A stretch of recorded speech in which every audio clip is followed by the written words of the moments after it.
Okay dear aspirants, so I am expecting कि आप सबकी तैयारी बहुत जोर शोर से चल रही होगी। अब हम लोग लास्ट मंथ में एंटर कर चुके हैं आपके एग्जाम के, तो दिन तो आप लोग उल्टी गिनती शुरू कर चुके होंगे। चलिए, तो आपकी इसी तैयारी के बीच में आपकी मदद करने के लिए हम इंस्टीट्यूट ऑफ बेसिक एजुकेशन आपके लिए लेकर आ रहे हैं कौन सा जीएस पेपर 4, यानी कि जो एथिक्स वाला आपका पेपर हुआ था ना, इसका जो सेकंड टेस्ट था उसके क्वेश्चंस के क्या कुछ मॉडल आंसर हो सकते थे। Just like every discussions, I will still try to mention और आई विल मेंशन दिस कि मॉडल आंसर्स जो होते हैं ना, कोई एग्जैक्टली आइडियल तो होते नहीं है, तो आप अपने लेवल पर इसमें कुछ मॉडिफिकेशन कर सकते हैं। मैं आपको एक स्ट्रक्चर फॉर्मेट दे देता हूं कि आपको इन पॉइंट्स के ऊपर बात करनी थी, आप उसमें अपने हिसाब से जो कुछ आपको प्लस माइनस करना होगा वो अपने हिसाब से कर लीजिएगा। ठीक है, तो without wasting any time let's jump to this discussion.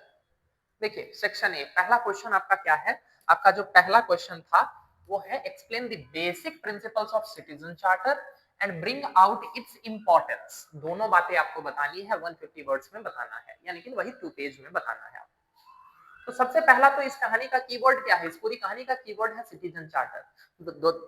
ऐसे में क्या करना है आपको कि आपका जो पहला पैराग्राफ है वो सिटीजन चार्टर के बारे में बता रहा हो। थोड़ा सा बता दीजिएगा। सिटीजन चार्टर 1990s के डेकेड में ब्रिटिश में सबसे पहले ब्रिटिश प्राइम मिनिस्टर वहां से स्टार्ट हुआ था, ठीक है। फिर धीरे धीरे जो है ये बाकी जगहों पर फैला। क्या होता है सिटीजन चार्टर? एक वॉलंटरी डॉक्यूमेंट होता है जिसमें कोई भी पब्लिक ऑर्गेनाइजेशन अपनी रिस्पॉन्सिबिलिटीज, अपने ड्यूटीज, अपने स्टैंडर्ड कैसे जो है वो कितने दिन में मिलना चाहिए, टाइम पीरियड, अगर नहीं खुश हैं तो क्या पब्लिक ग्रीवांसेस मतलब ग्रीवांस रिड्रेसल मैकेनिज्म वगैरह, इन सब चीजों के बारे में पूरा डिटेल बताता है। ठीक है ना। It is generally presented at any public place, और ऐसा कोई भी जगह पर इसको चिपकाया जाता है या लगाया जाता है जहां पर लोगों की नजर पड़े। दूसरा पार्ट है कि एक्सप्लेन द बेसिक प्रिंसिपल्स। तो हेडिंग सीधे बनेगा कि प्रिंसिपल्स क्या है, प्रिंसिपल्स में बता दीजिएगा कि कौन कौन से प्रिंसिपल्स पर बेस्ड है हमारा सिटीजन चार्टर। ठीक है, एक एक लाइन में लिखता चलिएगा। पहला स्टैंडर्ड, क्यों? क्योंकि इसमें जो आपको सर्विस मिलने वाले हैं उनके स्टैंडर्ड डिसाइड रहते हैं, किस स्टैंडर्ड का आपको सर्विस मिलेगा। दूसरा, आपको उसमें मिलता ये भी पता चलता है क्वालिटी ऑफ सर्विस की, किस क्वालिटी का आपको सर्विस मिलेगा। तीसरा, आपको पता ये प्रिंसिपल्स बेस्ड रहता है कि अकाउंटेबिलिटी इंश्योर हो सके कि ये काम इसका था, समझ गए। चौथा, ट्रांसपेरेंसी इससे मिलता है। पांचवा, सिटीजन सेंट्रिक गवर्नेंस होता है। तो these are the basic principles over which our citizen charter is based. Next one is bring out its importance. फिर से हेडिंग बनेगा the importance of citizen charter, ताकि सीधे सीधे एग्जामिनर को दिख जाए कि यहाँ से ये पार्ट स्टार्ट हो रहा है, ताकि इधर उधर बाएं दाएं देखने की उसको जरूरत ना पड़े, सीधे सीधे पता चले। क्लियर। इंपॉर्टेंस में आप डायरेक्टली बताएंगे कि सिटीजन चार्टर के कई सारे इंपॉर्टेंस हैं। क्यों? क्योंकि इसके थ्रू एक तो पब्लिक ट्रस्ट बढ़ेगा, जो पब्लिक और गवर्नमेंट के बीच में जो खाई है, जो मतलब गैप है, वो धीरे धीरे ब्रिज होगा, लोगों को सही गुणवत्ता मिलेगी, इससे करप्शन कम होगा, इससे एडमिनिस्ट्रेशन में एफिशिएंसी बढ़ेगी, इससे क्या होगा, सिटीजन सेंट्रिक गवर्नेंस आ पाएगा। तो these are certain importance which are associated with citizen charter. Got the point. Awareness बढ़ेगा, लोगों का जो है वो पावर बढ़ेगा, लोगों को राइट्स की समझ आएगी, ठीक है ना। लोग अपने प्रॉब्लम्स के बारे में बात कर पाएंगे, खुलकर बता पाएंगे, शिकायत कर पाएंगे अगर कोई दिक्कत होगी तो। These are certain points associated with this. Moving on to the next question. ये क्वेश्चन क्या है आपका? ये क्वेश्चन आपको बता रहा है एक्सप्लेन द प्रोसेसेस या process of resolving ethical dilemma in public administration. कि पब्लिक एडमिनिस्ट्रेशन में आपके सामने जो एथिकल डिलेमास आते हैं उनको रिजॉल्व कैसे किया जाता है, that you need to discuss here. सबसे पहले तो आपको यही बताना था कि एथिकल डिलेमा क्या होता है, समझ गए ना। हर डिलेमा एथिकल डिलेमा नहीं होता है। मैंने एग्जांपल दिया था क्लास में, ठीक है ना, कि 15 रुपए मेरे पास 50 रुपी है, अब मेरे मन में ये आ रहा है क्या कि चॉकलेट खा लूं कि चाउमीन खा लूं। This is not a dilemma, समझ गए ना। डिलेमा के लिए दोनों पक्षों में से किसी एक साइड का एथिकल नोशन के साथ जुड़ा होना या कोई ना कोई एथिकल कॉन्सेप्ट वहां क्वेश्चन में आ जाए, इसको हम कहते हैं ethical dilemma. It's not the debate between right and wrong, rather it's debate between right and right, wrong and wrong. समझ गए। ये बात मैंने समझाई थी आप लोगों को क्लास में। अब थोड़ा सा देखिए, पब्लिक एडमिनिस्ट्रेशन के एथिकल डिलेमा की बात हो गई है, तो थोड़ा सा बता दीजिएगा पैरा चेंज करके कि there are certain ethical dilemmas which people working in public administration often suffers from. तो कुछ दो चार के नाम लिख दीजिएगा। जैसे कि क्या है, सबसे पहला तो वही कि सीक्रेसी को फॉलो करें, कि ट्रांसपेरेंसी को फॉलो करें। दूसरा होता है कि पर्सनल इंटरेस्ट को इग्नोर करें पब्लिक इंटरेस्ट के लिए, या कैसे मतलब दोनों को एडजस्ट करें। रूल्स को फॉलो करें कि ड्यूटी को फॉलो करें, ऑब्जेक्टिविटी को फॉलो करें कि क्या बोलते हैं कंपैशन या एम्पैथी को फॉलो करें। यही सारे हैं एथिकल डिलेमा पब्लिक एडमिनिस्ट्रेशन से रिलेटेड। इनको रिजॉल्व करने का क्या तरीका है? इनको रिजॉल्व करने के कई सारे तरीके थे। मैंने आपको बताया था कि सबसे पहले क्या होना चाहिए, आपके पास हायरार्की ऑफ वैल्यूज होना चाहिए कि कौन सी वैल्यू को प्रायोरिटी दिया जाएगा, इसके लिए आपके पास एक प्रॉपर स्ट्रक्चर होना चाहिए। ठीक है। दूसरा मैंने आपको बताया था कि आपके पास कॉन्स्टिट्यूशनल मोरालिटी यानी कॉन्स्टिट्यूशनल एथिक्स के ऊपर कमांड होनी चाहिए, सबसे पहले प्रायोरिटी उसको देना है। ठीक है ना। फिर मैंने बताया था कि अगर कॉन्स्टिट्यूशन से रास्ता नहीं मिल रहा है, then move towards the law, code of conduct, seniors से कांटेक्ट कीजिए, कन्वेंशंस देखिए कि कन्वेंशंस में इस तरह के कंडीशन में क्या किया जाता है। इन सब से रास्ता नहीं मिले तो फिर क्या कीजिए, और डेटा कलेक्ट कीजिए और फैक्ट कलेक्ट कीजिए ताकि आपको डिसीजन लेने में आसानी हो सके। ठीक, इससे भी नहीं काम बन रहा है तो फिर क्या बताया था मैंने, अपने वॉइस ऑफ कंसाइंस को सुनिए। वॉइस ऑफ कंसाइंस जो है वो आपको सही रास्ता दिखाता है। Got the point? तो these are methods through which ethical dilemma in public administration can be dealt with. Now moving on to third question.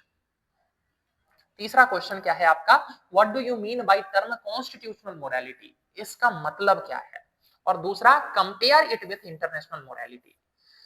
चलिए जरा ध्यान से सुनिए, कॉन्स्टिट्यूशनल मोरालिटी का क्या मतलब है। Term was given by, for the first time it was discussed by B R Ambedkar during the मतलब फ्रेमिंग ऑफ इंडियन कॉन्स्टिट्यूशन। उसी दौरान उन्होंने कॉन्स्टिट्यूशनल मोरालिटी जैसे टर्म को यूज किया था। अब क्या होता है कॉन्स्टिट्यूशनल मोरालिटी, अगर सिंपल शब्दों में समझें तो the moral principles which are enshrined in our constitution, specifically in our preamble, उनको हम क्या कहते हैं जी, कॉन्स्टिट्यूशनल मोरालिटी। आप ये समझ लीजिए कि जिन मोरल थीम्स के बेसिस पर हमारा पूरा का पूरा कॉन्स्टिट्यूशन बना हुआ है वही है कॉन्स्टिट्यूशनल मोरालिटी। थोड़ा सा चर्चा कर दीजिएगा, जैसे हमारे प्रीएम्बल में कुछ मोरल प्रिंसिपल्स दे रखे हैं, जैसे कि इक्वालिटी, लिबर्टी, फ्रैटर्निटी, ये सब जो है वो हमारे यहाँ दे रखा है। जस्टिस, दीज आर दी मतलब moral basis over which our constitution is built. अब इसको कंपेयर करना है इंटरनेशनल मोरालिटी से, ठीक है ना। तो ध्यान से सुनिए, अगर आप चाहें तो पहले 2 लाइन 4 लाइन में इंटरनेशनल मोरालिटी बता दीजिएगा। इंटरनेशनल मोरालिटी का मतलब है कि इंटरनेशनल रिलेशन में किस तरह की मोरालिटी का ध्यान रखना होता है, ठीक है ना। चाहे ये कंट्रीज के रेस्पेक्ट में हो, चाहे लोगों के रेस्पेक्ट में हो, तो थोड़ा सा इसमें आप इन्वायरमेंटल कंसर्न्स को लेकर कंसेंसस, या ग्लोबल कॉमन्स को लेकर कंसेंसस, या दूसरे की सॉवरेनिटी को मतलब रेस्पेक्ट करने से रिलेटेड मुद्दे, ये सब थोड़ा सा बताना चाहें तो आप बता सकते हैं। लेकिन यहाँ पर पॉइंट है कंपेयर। ध्यान से सुनिए, जब भी आपको कंपेयर करने के लिए बोले ना, तो कंपेयर करने का सबसे आसान तरीका होता है कि पहले दोनों में सिमिलैरिटी बताइए, फिर दोनों में डिफरेंसेस बताइए, इसी के थ्रू आप कंपेयर करते हैं। तो ऑब्वियसली यहाँ पर भी आपको क्या करना पड़ेगा, फिर एक पैराग्राफ आएगा जिसमें आप कॉन्स्टिट्यूशनल मोरालिटी और इंटरनेशनल मोरालिटी में सिमिलैरिटीज बता देंगे कि दोनों क्या है, दोनों ह्यूमनिज्म, दोनों जस्टिस, दोनों इक्वालिटी, इन सब चीजों की बात करेगा। फिर दोनों में डिफरेंसेस बताइए कि कहां पर कॉन्स्टिट्यूशनल मोरालिटी इंटरनेशनल मोरालिटी के कॉन्ट्राडिक्टरी हो जाती है, ठीक है ना। तो बताइएगा इंटरनेशनल मोरालिटी में जहां पर प्रैग्मेटिज्म आ जाता है, जहां पर जो है वो क्या बोलते हैं अपने नेशनल इंटरेस्ट आ जाते हैं, तो यहां पर हम थोड़ा सा मोरालिटी से आगे बढ़कर बात करते हैं। इस तरह के आपको एग्जांपल देने होंगे, समझ गए। Now moving on to next question, जो कि किससे रिलेटेड है। आपका अगला क्वेश्चन है, discuss the appropriate attitude for public servant, how to build them. सबसे पहली बात तो इस पूरी कहानी का की टर्म है आपका एटीट्यूड। तो पहले तो आपको यही समझाना होगा कि एटीट्यूड क्या होता है, ठीक है ना। वही कैब मॉडल जो आप लोगों को समझाया था क्लास में, कॉग्निशन, अफेक्शन और बिहेवियर, कैब मॉडल का यूज करके आप एटीट्यूड को पहले अच्छे से समझा दीजिए कि आखिर एटीट्यूड का मतलब क्या होता है, ठीक है। क्लियर यहां तक? ठीक। फिर आप बताइएगा कि पब्लिक एडमिनिस्ट्रेशन से रिलेटेड कुछ स्पेसिफिक एटीट्यूड की जरूरत होती है, ठीक है। आप लोगों ने क्या किया था, इस आंसर में केवल वैल्यूज कोट कर दिए थे। अरे वैल्यूज नहीं, आपको एटीट्यूड पूछा है तो एटीट्यूड बताना होगा ना। तो आपको अपने वर्ड्स को मोल्ड करना पड़ेगा कि a good civil servant should have a positive attitude towards these values and should have a negative attitude towards these things. Got the point?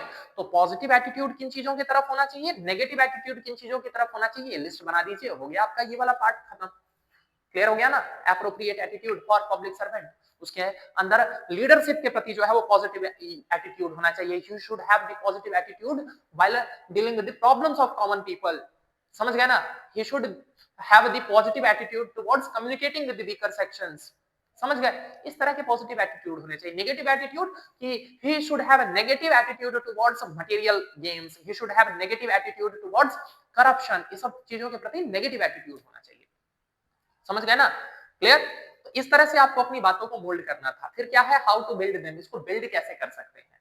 तो आप बता सकते हैं क्या कि एटीट्यूड को बिल्ड करने का तरीका, मतलब पब्लिक सर्वेंट या फिर सिविल सर्विसेज में या पब्लिक सर्वेंट से रिलेटेड क्या बोलते हैं, एटीट्यूड बिल्डिंग का तरीका तो कहीं ना कहीं सोशलाइजेशन से रिलेटेड है, लेकिन मतलब आप सोशलाइजेशन स्कूलिंग वगैरह में जो है वो किस तरह की आपके अंदर एटीट्यूड होने चाहिए, इन सब चीजों को हम इनकलकेट कर सकते हैं। लेकिन इससे आगे बढ़ना है, मेनली आपको फोकस करना है कि आपको ट्रेनिंग में, समझ रहे हैं ना, पीरियोडिक ट्रेनिंग होनी चाहिए, ऑन ग्राउंड ट्रेनिंग होनी चाहिए, तभी पॉजिटिव एटीट्यूड बिल्ड होगा। फिर उसके अलावा रिवॉर्ड, प्रमोशन, इस सबसे रिलेटेड प्रॉपर मैकेनिज्म होना चाहिए कि जो लोग अच्छा काम कर रहे हैं उन लोगों के आगे बढ़ने के स्कोप हो, समझ गए? उसके अलावा कि लोगों के साथ जो है वो कनेक्शन ज्यादा होना चाहिए। उसके अलावा बीच बीच में मतलब इस तरह के सेमिनार्स वगैरह कंडक्ट करवाए जाने चाहिए जिससे क्या हो सके कि मतलब सीनियर्स वगैरह के एक्सपीरियंस उन तक ट्रांसमिट हो सके। तो ये कुछ तरीके हैं जिनके थ्रू क्या कर सकते हैं, आप एक सिविल सर्वेंट के अंदर पॉजिटिव एटीट्यूड बिल्ड कर सकते हैं या अच्छा एटीट्यूड बिल्ड कर सकते हैं, ब्यूरोक्रेटिक एटीट्यूड बिल्ड कर सकते हैं। क्लियर हो गया? तो ये था आपका fourth question. Now moving on to the fifth question, जो कि क्या है, कंपेयर एंड कॉन्ट्रास्ट। देख लीजिए, सिंपल सी बात है, अभी जस्ट बताया था कंपेयर करने का क्या तरीका होता है कि दोनों में सिमिलैरिटी बताइए, दोनों में डिफरेंसेस बताइए। लॉज एंड रूल्स क्लास में बहुत डिटेल में बताया है, ठीक है ना? आप लोगों को रूल्स, रेगुलेशन और लॉज तीनों टर्म थे, तीनों के बीच में क्या सिमिलैरिटी है, क्या डिफरेंसेस है, सब कुछ क्लास में करवा रखा है। जाके सीधे नोट्स में देखिए, आपको सीधे मिल जाएंगी ये सारी चीजें, ठीक है ना? तो पहले आपको बताना था कि लॉज और रूल्स के अंदर क्या सिमिलैरिटी है, फिर दोनों के बीच में क्या डिफरेंसेस है। एक जो है वो लेजिस्लेचर बनाता है, एक जो है वो कोई भी प्राइवेट ऑर्गेनाइजेशन बना सकता है, दूसरा इसमें जो है वो पनिशमेंट की डिग्री हाई होती है, इसमें कम होती है, तीसरा लॉज जो होते हैं वो जनरली कंट्री के अंदर आते इंप्लीमेंट होते हैं, रूल्स जो है वो कंट्री के बाहर भी हो सकते हैं, ठीक है ना? इस तरह से जो है वो आपको कई सारे डिफरेंसेस बताने थे, ऐसे मैंने बहुत सारे डिफरेंसेस बता रखे हैं। How do they interact with social value? अब इस पार्ट को थोड़ा सा अच्छे से समझाना था, पहले तो आपको यही बता देना था कि सोशल वैल्यू का मतलब क्या है। अब लॉज और रूल्स कैसे इंटरैक्ट करते हैं ये आपको समझाना है। तो पहले आपको बताना है कि कैसे सोशल वैल्यूज ही इन्फ्लुएंस करता है लॉज एंड रूल्स को, ठीक है ना? सोशल वैल्यू के बेसिस पर ही लॉज एंड रूल्स बनते हैं। दूसरा, आप ये भी बताएंगे क्या कि जरूरी नहीं है, लॉज एंड रूल्स कई बार सोशल वैल्यूज के अगेंस्ट बन जाते हैं, जिस कारण से उनकी इफेक्टिविटी जो होती है या उनका इम्पैक्ट जो होता है वो कम हो जाता है। मैंने आप लोगों को क्लास में एग्जांपल दिया था, जैसे कि dowry prohibition law in India 1961 से बना हुआ है, लेकिन आज भी 95% of Indian marriages are done only after taking dowry. NCRB data, national crime record bureau. It means what कि if laws and rules are against the social values then their effect declines, कम हो जाता है। समझ गए? यही आपको यहां पर डिस्कस करना था। Now moving on to next question, discuss the role played by morality in a social and human well-being। बताइए, सिंपल सा क्वेश्चन है, मोरालिटी, मोरालिटी को समझा दीजिएगा, मोरालिटी पूरा डेफिनेशन समझा रखा है, आराम से समझा दीजिएगा मोरालिटी को। फिर बताइए कि ये क्या रोल प्ले करता है सोशल वेलबींग में और ये क्या रोल प्ले करता है ह्यूमन वेलबींग में। तो सोसाइटी में कैसे मोरल वैल्यूज या मोरालिटी आ जाने से क्या होता है, सोशल कोहेजन, सबका भला हो रहा होता है। ये सारे पॉइंट्स आपको एग्जांपल के साथ बताने हैं। और इंडिविजुअल के लेवल पर, ह्यूमन के लेवल पर कैसे कंसाइंस डेवलप होता है, कैसे जो है वो sense of peace, sense of satisfaction अंदर रहता है, ये सारी चीजें आपको बतानी है, जिस कारण से ह्यूमन वेलबींग इंश्योर होता है। एग्जांपल्स के साथ इसको डील करना था, दोनों पार्ट में बताते, दो दो पॉइंट, तीन तीन पॉइंट आप दोनों में डाल देते, आराम से आपका आंसर हो जाता। समझ गए? तो ये थे आपके थ्योरी से रिलेटेड क्वेश्चन। बाकी क्वेश्चन जो है वो आपके दूसरे सर ने कवर किए होंगे, ठीक है? So now moving on to the case study part. चलिए, केस स्टडी मैंने आप लोगों को पहले भी बता रखा है। देखिए, केस स्टडी में लास्ट डिस्कशन में मैंने आप लोगों को बताया था कि केस स्टडी में आपको क्या ध्यान रखना होता है कि आप उस प्रॉब्लम को डील कर रहे हैं। केस स्टडी लिखने का एक अलग पैटर्न होता है, कैसे इसको सजाया जाता है, कैसे इसको स्ट्रक्चर किया जाता है, all those things have already been explain in your class. Got the point. तो यहाँ पर मैं स्ट्रक्चर वगैरह क्या फॉर्मेट होना चाहिए था या वो सब की बात कम करूंगा, मैं आपको यहाँ पर बस ये बताने की कोशिश करूंगा कि इस केस स्टडी में कौन से की पॉइंट्स हैं जिनको आपको मेंशन करना था, जिससे आपके नंबर बढ़ने की प्रोबेबिलिटी बढ़ सकती थी। क्लियर है ना, समझ गए? चलिए, तो पहला क्वेश्चन है you are a senior forest officials, वही है। देखिए, ये क्वेश्चन ही बनाया था मैंने किससे लिंक करके, आपका जो सबरीमाला वाला इंसिडेंट हुआ था ना, तो उसी से लिंक करके मैंने बनाया था। आज भी इस तरह के कई सारे मुद्दे हैं और हमारी सोसाइटी भी अपनी ट्राइबल सोसाइटी है, तो इस तरह के इश्यूज बने रहते हैं। आप एक्सपेक्ट कीजिएगा इस थीम पर आपसे कहीं ना कहीं एक केस स्टडी पूछा भी जा सकता है। समझ गए? क्लियर? अब जरा आपको क्या यहाँ पर ध्यान रखना था, आपको यहाँ पर ध्यान यही रखना था कि आप एक ऑफिसर हैं, ठीक? ऑल्दो मैं मानता हूं क्या कि आप खुद भी जो है उस कम्युनिटी के पार्ट हैं, लेकिन being an officer it's your responsibility to implement the high court order. आप ऑफिसर हैं, आप लोग ने जो कईयों ने मतलब ज्यादातर बच्चों ने तो नहीं किया था ये गलती, लेकिन आपको उस कानून को या हाई कोर्ट का जो वर्डिक्ट है आपको उसको इम्प्लीमेंट करना ही होगा। गॉट द पॉइंट, ठीक है ना? इसके लिए आपको सोचना है, आपके पास ये उपाय ही नहीं है कि आप जो है वो रुकवा देंगे या आप जो है वो हाई कोर्ट के ऑर्डर को जो है वो इग्नोर कर देंगे। This is not an option for you. Got the point, ठीक? चलिए, तो जरा ध्यान से सुनिए, क्या है पहला, what are the options open to you in this scenario, discuss along their merits and demerits. यानी कि आपको पहले तो ऑप्शन भी बताना है और फिर क्या करना है जी, मेरिट और डिमेरिट भी बताना है। मैं आपको यहाँ पर एक बात समझाना चाहूंगा कि जब भी आपसे पूछे ना ऑप्शंस, तो कोशिश कीजिए लेफ्ट राइट मिडिल, कम से कम 3 ऑप्शन तो जरूर बताइए। समझ गए ना? पहला कि मैं एकदम ये कर दूंगा, दूसरा कि मैं एकदम अपोजिट साइड चला जाऊंगा और तीसरा कि मैं बीच में रहूंगा।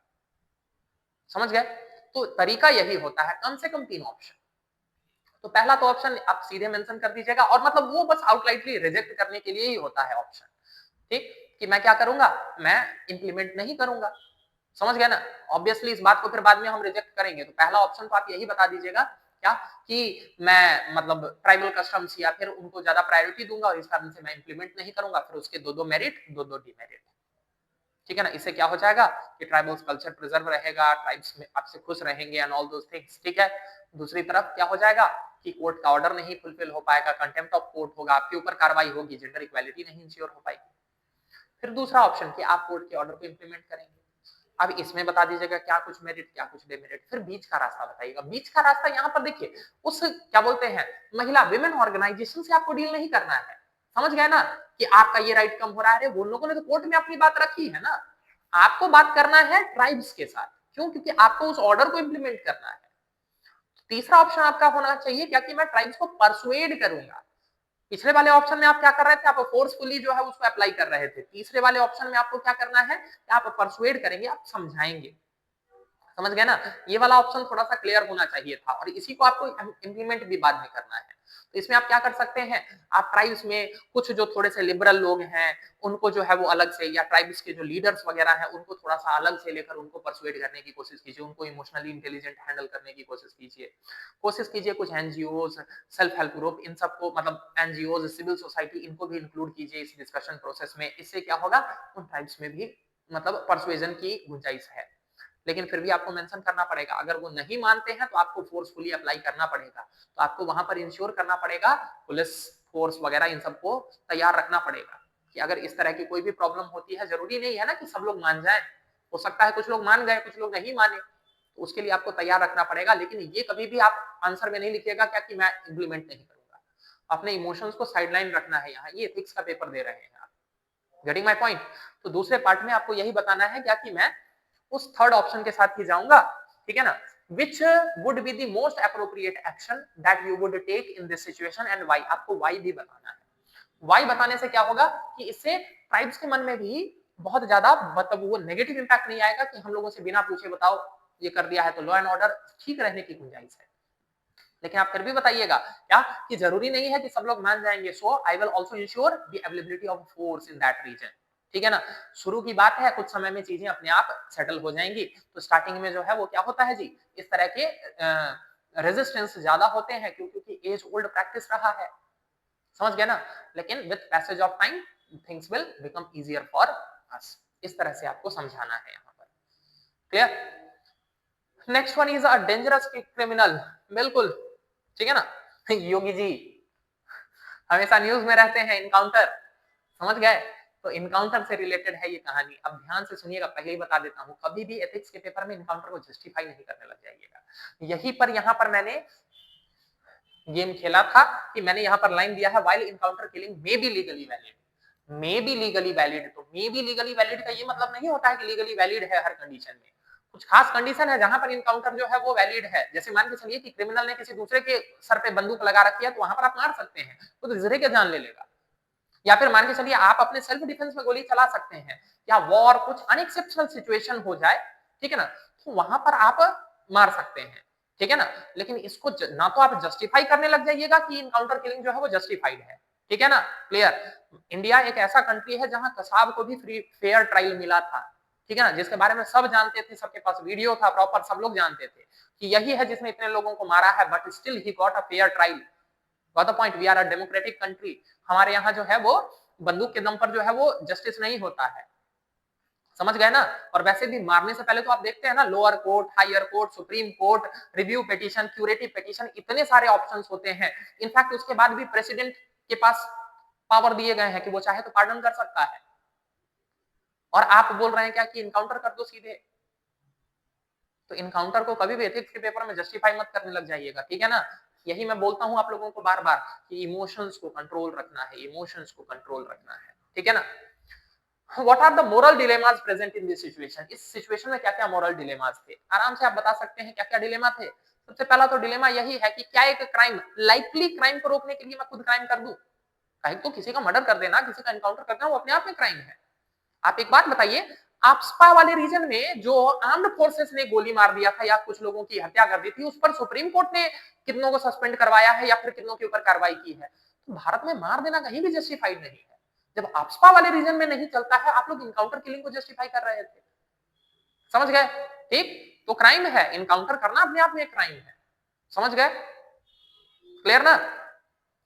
तो पहला तो यही है मोरल डिलेमा कि क्या एक क्राइम को रोकने के लिए मैं खुद क्राइम कर दूं। और दूसरी बात, क्या जस्टिस जो होगा वो एक आदमी के डिस्क्रिप्शन के ऊपर बेस्ड होना चाहिए।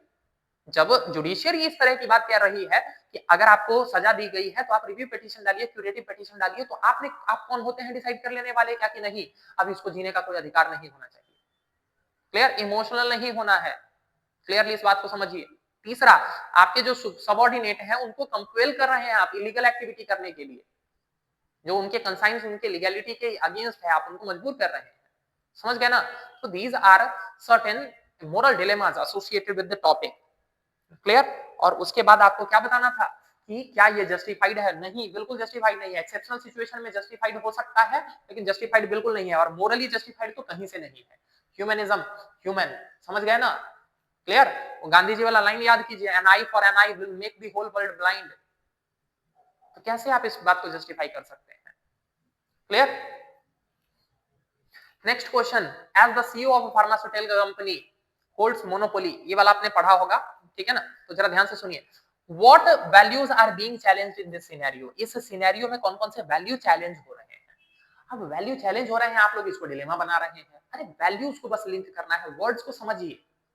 यही गलती करते हैं आप लोग, जो है ना, ऑटो पायलट मोड में चलने लग जाते हैं समझ गए ना। शुरू शुरू में कुछ सोच के आते हैं कि इस क्वेश्चन में ये डालूंगा, ये डालूंगा, और थोड़ी देर में क्या होता है, सब कुछ भूल भाल जाते हैं, फिर ऑटो पायलट मोड में चलने लग जाते हैं, जो मन में आ रहा है लिख रहे हैं, ठीक है।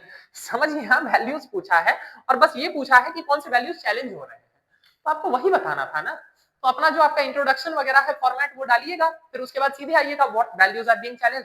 दोनों के अलग अलग वैल्यूज हैं, कंपनी से रिलेटेड वैल्यूज अलग हैं और पब्लिक से रिलेटेड वैल्यूज अलग है। दोनों के बारे में बता दीजिएगा कि कौन कौन से वैल्यूज कंपनी के चैलेंज हो रहे हैं, मतलब जिनसे रिलेटेड यहाँ पर बातें हो रही है, और कौन कौन से जो है वो नॉर्मल, या फिर आप ये बोल सकते हैं कि सोसाइटी से रिलेटेड है, ठीक। तो वहां पर है भाई प्रॉफिटेबिलिटी, आप बताइएगा शेयर होल्डर्स इंटरेस्ट। तीसरा बताइएगा क्या कि मतलब सीईओ के रूप में उसकी duty towards the company. Public के लेवल पर बताइएगा कि अवेलेबिलिटी ऑफ मतलब क्रिटिकल मेडिसिन, समझ गया ना, इम्पैथी, क्लियर हो गया ना, ये सब है। Customer centric approach, customer oriented approach, these are multiple values that are being challenged in this case. फिर उसके बाद आपको बताना था कि in response to public backlash would you reconsider your decision, why और व्हाई नॉट।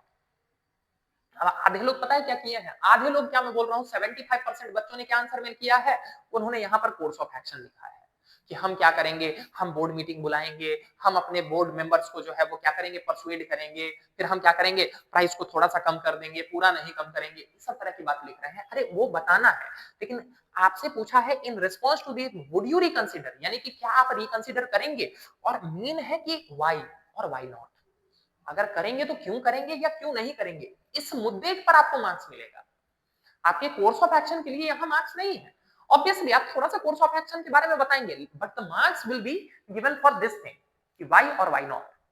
समझ गए ना? तो ये समझिए, क्वेश्चन की कोर डिमांड को समझिए। क्लियर ना? तो आपको यहाँ पर बताना होगा कि मैं क्यों कंसीडर करूंगा। ऑब्वियसली आपको कंसीडर तो करना ही है, ठीक। तो कुछ आप लोगों में से कलाकार लोग निकले थे जो लोग बोलेंगे नहीं, हम तो सीओ हैं, हम काहे प्राइस कम करेंगे सॉरी, कि आई हैव ऑब्लिगेशन टुवर्ड्स, भाई वो फिर एथिक्स का पेपर है। समझ गए ना? लास्ट क्लास में मैंने आप मतलब पिछले डिस्कशन में मैंने आप लोगों को ये बात समझाया था, ठीक है ना, कि रियलिटी में आप क्या करने वाले हैं वो बाद की बात है। इस पेपर में तो कम से कम एथिकल रहिए, तो आपको कंसीडर तो करना ही है, ये बात ध्यान रखिएगा। समझ गए? कुछ लोग जो है ना ज्यादा क्रांतिकारी बनते हैं और नहीं सर हम नहीं, बिल्कुल रिकंसीडर नहीं करेंगे, एग्जामिनर काट के रख देगा। फिर यहाँ नंबर मिल गए हैं, एक्चुअल एग्जाम में मिलेंगे कि नहीं उसकी गारंटी नहीं है। ये एथिक्स का पेपर है, पर्सनैलिटी चेक करने के लिए दिया गया है। तो रिकंसिडर करेंगे वहां डालिएगा गांधी जी का क्या बोलते हैं, आप वो डाल सकते हैं, क्या था जी, ट्रस्टीशिप वाला कॉन्सेप्ट, कि गांधी जी का ट्रस्टीशिप का कॉन्सेप्ट क्या कहता है,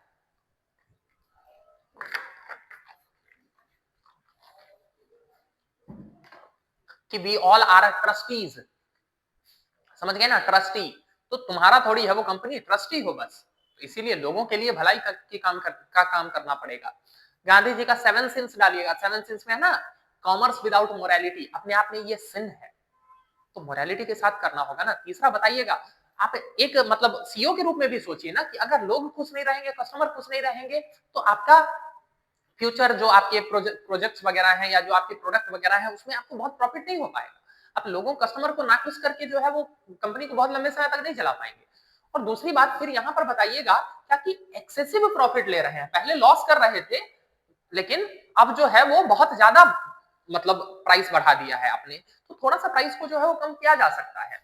तीसरा आप ये भी बता सकते हैं क्या कि पॉलिटिशियंस भी इन्वॉल्व हो गए हैं, तो it might affect my company as well. Got the point? तो ये कुछ रीजंस हैं जिसका यूज करके आप क्या कर सकते हैं जी, अपने एक्शन को जस्टिफाई कर सकते हैं कि आप ऐसा क्यों करेंगे या क्यों नहीं करेंगे। Next is nodal educational officer वाला, ये वाला क्वेश्चन, ठीक है ना। अब देखिए यहाँ पर कुछ लोग क्या बन गए, वहां पर क्रांतिकारी बन गए थे, यहाँ पर कुछ लोग क्या बन गए, यहाँ पर कुछ लोग बन गए कि वो क्या कर रहे हैं, इन्विजिलेटर को समझा रहे हैं, टीचर को समझा रहे हैं। एक बात बताओ, टीचर इन्विजिलेटर को तुम पैसा क्यों दे रहे थे नोडल एजुकेशनल ऑफिसर के रूप में, या फिर सरकार पैसा क्यों दे रही थी? पढ़ाने के लिए ना, एग्जाम ठीक से कंडक्ट करवाने के लिए ना। तो उनको समझा रहे हो, उनके ऊपर एक्शन होगा। यही नहीं समझते हैं आप लोग कि क्या आपके राइट्स हैं, क्या कहाँ आपका ड्यूटी है, कहाँ आपको एक्शन लेना है और कहाँ परसुएड करना है। आप बच्चों को परसुएड करेंगे, बच्चों के पेरेंट्स को परसुएड करेंगे, कि आप टीचर और इन्विजिलेटर को बैठा के परसुएड करेंगे, उनके ऊपर एक्शन लीजिए, सस्पेंड कीजिए। जिस चीज के लिए पैसा ले रहे हैं वो काम नहीं कर रहे हैं, तो उनको आप परसुएड कर रहे हैं। और ये तो बिल्कुल उल्टा हो गया ना कहानी। समझ गए? तो जो लोग कल्प्रिट्स हैं उनके ऊपर तुरंत एक्शन लीजिए। आप नोडल एजुकेशनल ऑफिसर हैं। कुछ लोग इसके आंसर में लिख रहे थे क्या कि we will try to include what, media. अरे मीडिया को इन्वॉल्व करने से आपकी बेइज्जती होगी, आप हैं नोडल एजुकेशनल ऑफिसर, आपको इंश्योर करना था फ्री एंड फेयर वहां पर एजुकेशन या फिर मतलब एग्जाम हो सके। तो सोशल मतलब मीडिया को इंक्लूड करने से आप सॉल्व नहीं कर रहे हैं प्रॉब्लम को बढ़ा रहे हैं आप। Getting my point? और यहाँ पर आपको इशू को रिजॉल्व करना था, ना कि बढ़ाना था। तो समझिए चीजों को थोड़ा सा। क्लियर हुआ? ठीक।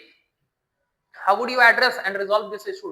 बताइएगा क्या कि मैं एक इंक्वायरी बैठाऊंगा, जितने हैं कल्प्रिट सबको सस्पेंड करूंगा, सीधे बाहर करूंगा। आप नोडल एजुकेशनल ऑफिसर हैं, अपने पोस्ट को भी समझिए। ठीक, बाकी टीचर्स स्टूडेंट वगैरह उन सबको परसुएड करने की कोशिश करूंगा, एनजीओ वगैरह को इंक्लूड करूंगा, ठीक है ना। आपके पास एक बढ़िया रास्ता ये भी हो सकता था कि आप क्या करते कि जो मतलब पेरेंट्स या जो स्टूडेंट्स वगैरह जो इन्वॉल्व थे, गलती तो उन्होंने भी की है, तो उनके ऊपर कुछ पेनल्टी इंपोज किया जाए, या जो ये जो टीचर इन्विजिलेटर थे इन सबसे मतलब इन सबसे कुछ पेनल्टी लीजिए और उस फंड का यूज कीजिए। Due to staff shortage and वगैरह वगैरह ये सब जो प्रॉब्लम थे ना, ठीक है ना, significant time and financial losses cancel करने में, तो फाइनेंशियल लॉसेस को आप यहां से रिकवर करने की कोशिश कीजिए और शॉर्ट टाइम नोटिस पर फिर से री एग्जाम कंडक्ट करवाइए। ये करना था आपको, ठीक है ना, तो आप उस एग्जाम को जो है वो फिर से चलने नहीं दे सकते हैं, चीटिंग हुई है। What the long term strategies can be implied to curb cheating examination?